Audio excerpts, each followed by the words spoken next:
answer the following question according to the document International Political Economy Classical Theories. Question number 1 is, what is IPE and why it is important? IPE means International Political Economy. It's important because it tries to understand how countries have created and maintained an international institution to maintain the economic flow between companies and states globally.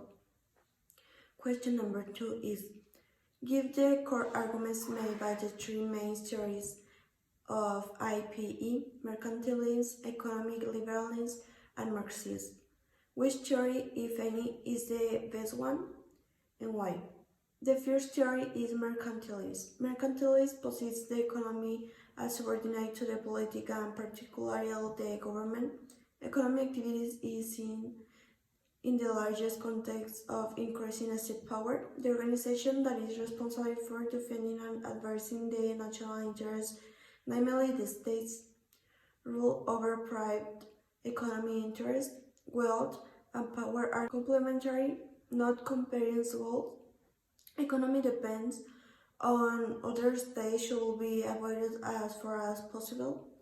In summary, economic liberalism argues that the market economy is an autonomous form of society which operates according to its own economic laws. Economic exchange is a positive game, and the market will tend to maximize benefits for the rational self-seeking individuals, the households, and the companies that participate in market exchange. The international economy should be based on free trade. Classical liberalism economy view the role of the state as that of leaving the market alone, including international markets as well as international and national markets laissez-faire, but some 20 and 21st century economic liberalism favor increased state involvement in the marketplace. In the Marxist approach, the economy is a side of exploitation and inequality between social classes, especially the bourgeoisie and the proletariat. Politics is to a large extent determined by the socio-economic context. The dominant economic class is also dominant politically. IPE concerns the history of global capitalism's expansion and the struggles between classes and states to which it has given rise. Capitalist development is uneven and bound to produce new crises and contradiction, both between states and between social classes.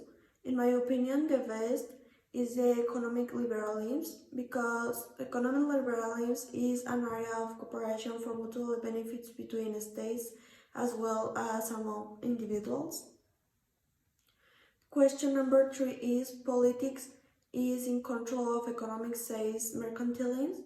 Economic is the basis for everything else, including politics, says Marxism. How should we settle this dispute? To resolve these disputes, I am going to focus on that capitalism's production was in its infancy and the ideas of mercantilism were conditioned by the level of economic development at the time. Mercantilism begins to decompose in the mid-7th century. As capitalism progresses, the main way to increase wealth in capitalist production, mercantilism, according to Marx, characterizations was the prehistory of political economy. Question number 4 is, economic liberals argues that economic exchange is a positive game. In the Marxist approach, the economy is a side of exploitation and inequality. Who is correct?